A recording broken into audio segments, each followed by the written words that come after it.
అంతర్జాతీయ airport, outer ring road, IT కంపెనీలు, pharma కంపెనీలు, ఈ తెలంగాణ రాష్ట్ర ఆదాయంలో 60-65% ఈ రోజు మన బడ్జెట్ లో వస్తుంది అని అంటే ఆనాడు కాంగ్రెస్ పార్టీ తీసుకున్న నిర్ణయాల వల్ల ఈ రోజు ఈ రాష్ట్ర ఆదాయం అత్యధికంగా పెరిగింది. ఇదే కాకుండా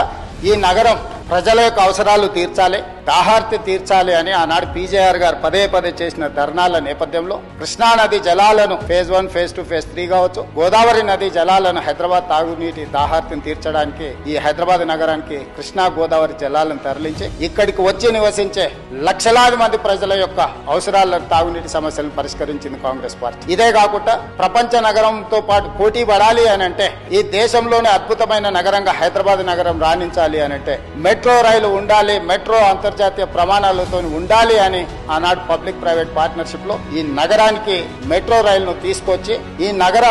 నగరాన్ని ప్రపంచ చిత్రపటంలో కాంగ్రెస్ పార్టీ పెట్టింది. ఈ నగరం అంతర్జాతీయ నగరంగా రాణించడానికి కారణం కృష్ణా గోదావరి నదీ జలాలు, ఔటర్ రింగ్ రోడ్డు, అంతర్జాతీయ ఎయిర్పోర్టు, మెట్రో రైలు, ఐటీ కంపెనీలు, ఫార్మా కంపెనీలు, శాంతి భద్రతలను కాపాడడం, మత సామరస్యాన్ని పెంపొందించడం, ఇలాంటి ఎన్నో విధానపరమైన నిర్ణయాలు, కఠినమైన నిర్ణయాలు, రోజుకు 24 గంటలు నిరంతర విద్యుత్తు సరఫరాను నిరంతరాయంగా అందించినప్పుడే ఈ నగరానికి ప్రపంచ స్థాయి పెట్టుబడులు వచ్చి పరిశ్రమలు వచ్చి